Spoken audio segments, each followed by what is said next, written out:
y'all, it's Krystal and welcome back to my Texas garden. Today, we're going to be talking about what I'm planning on growing in my winter garden. If you're new around here, welcome. And if you're all about gardening naturally, well, go ahead and hit that subscribe button and don't forget to smash the bell icon so you're notified every time I post a new video. So here in Southeast Texas, we don't have much of a fall, as you've probably heard me say in past videos. Our winters are more like the rest of the country's fall. So while the rest of the country is buried under snow, that's our time to grow our cold winter crops. All right, so let's dive on in and see what's in the box. So if you ever wonder how I organize my seeds, I use these little boxes right here. I picked these up at Harbor Freight. I think their original purpose is for screws, I think. Anyway, when I saw these at Harbor Freight, I thought seeds. It's like a little toolbox. It's got a little handle up here and it locks down pretty tight. And I think they were under $7 a piece, I think.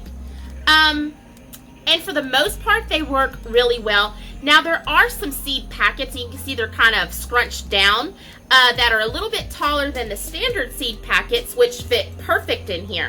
So that's the only downfall. But then again, I'm not really using this for what they were actually designed for. So in my winter garden, I grow onions. Now, honestly, these green onions or spring onions, however you call them, you can grow these year-round. But in my winter garden, I'll actually plant onion sets that I buy from Dixondale Farms. They are the onion people. If you want onions, you go to them. They are so incredibly knowledgeable and super friendly. I'll also plant leeks, which is technically in the garlic family, but I'll plant leeks in the wintertime, and leeks are really great because they will actually adapt to the heat. So I will densely plant these, I will thin them out and use them, and then continue to grow them through the summer. They actually do pretty fabulous here in Southeast Texas in the summertime. So onions and leeks for sure. Gotta have my bok choy. This is the standard green bok choy, and this beauty is the purple lady bok choy. If you don't have this for your winter garden, get it. These are so beautiful, so incredibly beautiful in the garden, and yummy. I've got an array of mustard, both American and Asian mustard greens. And also, this one right here is a Chinese kale. This is also known as Chinese broccoli. This one, plant it very densely in the winter, and this will adapt to our summers pretty well. I've actually grown this in my winter garden all the way up to June. It did really, really well. They will bolt when it gets hot, but the white flowers are equally as delicious, and when it bolts, it does not turn the plant bitter. Pansies, they're edible, they're great in salads, and they're pretty hardy for our winters down here, and it's a great pop of color. I'm gonna plant these in my hanging baskets. Spinach and kale. I've got a couple of different varieties of kale. I have got the Siberian kale, and I have also got the red Russian kale. I actually prefer kale over spinach, so I'll be planting a lot more of that. Kale does really well in our winters also. Lettuce. I've got iceberg lettuce, and I have got Freckles romaine. How cute is that? And I've also got a red romaine. Caesar salads around here are going to be popping this winter. And last but not least, we have a couple of packages of black seeded Simpson. Beets. I love beets. They're super good for you. They detoxify the body. And no winter garden around here would be complete without beets. I've got radishes for days. I love cooked radishes. I use them as a potato substitute. You put them in soup or you roast them. They are amazing. If you've tried raw radishes before and you weren't super thrilled with them, maybe they were too spicy, you roast them or use them in soups and they're absolutely amazing. The one thing about radishes, if you grow them in heat, they will be very, very spicy. If you grow them in cooler weather, they're not as spicy. Peas. Now, I have never been successful at growing sugar snap peas or sweet peas here. And the reason why is I have in the past been planting them the wrong time of year. Peas do not like heat at all. And down here in the South and in Southeast Texas where I'm at, they really need to be grown in the winter garden. And y'all, I know that I'm moving really fast with telling you guys what I'm going to grow in my winter garden. When I start planting the seeds, we're gonna talk about the temperatures that they can withhandle and things like that. We're gonna go into more detail. This is just showing you what I'm going to plant this year. All right, carrots. Now I do have more carrot seeds. They're not in this box. I thought they were, but they're not. I've got like 3 different varieties. So this one is the black nubula.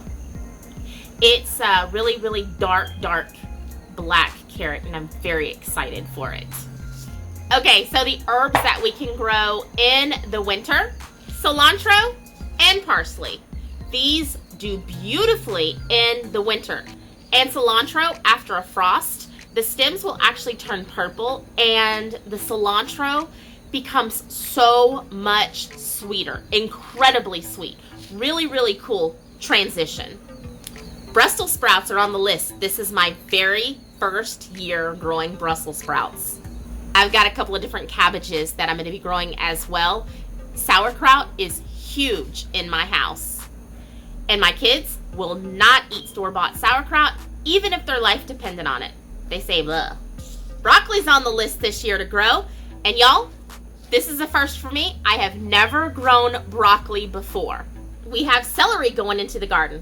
We've got a regular celery, celery root, and Chinese pink celery. Now, celery itself can be a little tricky to start.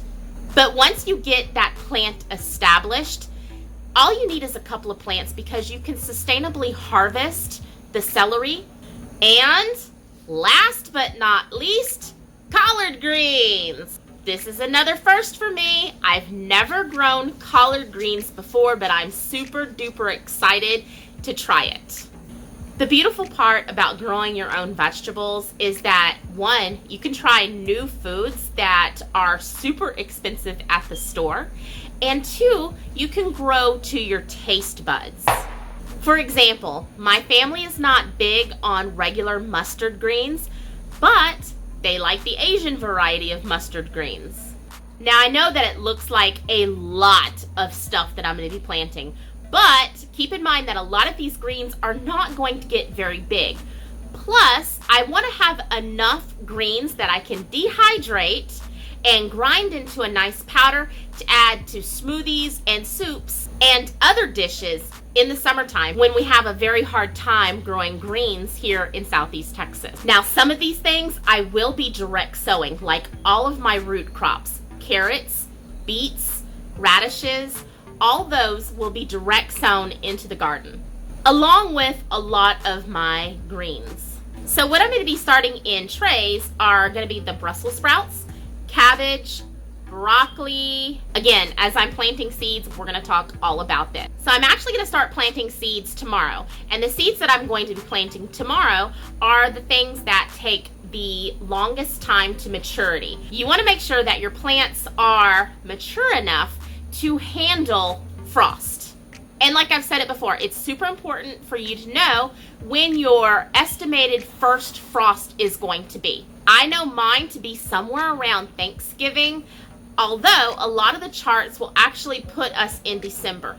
But I've been watching the weather long enough here in this area that I know that I'm probably going to get our first frost somewhere around Thanksgiving. Oh, and what I didn't mention is I'm also in November will be planting garlic in the garden.